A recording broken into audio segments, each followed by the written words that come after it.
panibagong yugto ng aklat na isusulat ko. Ang lihim kong pagtingin naman ang ihahayag ko. Hindi ko alam kung ano at paano, kung saan at kailan. Ang alam ko lang ay kusang dumating nang hindi ko namamalayan. Bigla ko na lang naramdaman ang bilis ng pagtibok ng puso ko sa hindi malamang dahilan. Ano bang meron ka at napaamo mo ako bigla?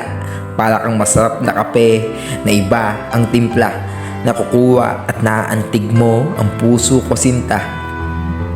Ikaw ang tugma sa bawat linya ng aking tula, na ako ang may akda at ikaw ang aking paksa.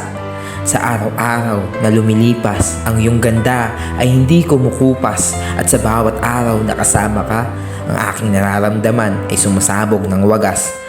Para kang isang kape na lagi kong hinahanap kahit ang timpla ay iba-iba ang klase. Palagi kong kasama tuwing umaga at gabi, kahit mag-asin man ay wala akong pake.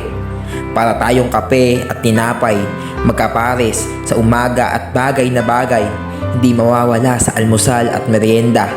Laging dapat tayong magkasama, kahit malayo ang distansya. Handa kang puntahan, nanginginig pa.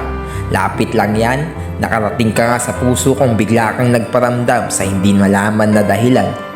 Ikaw ang musika at tono sa bawat tula at liriko na aking ginawa. Ikaw ang pangunang pahina at ang kamanghamanghang eksena sa gitna at tulo at katapusan ng bawat istorya na aking iniakda.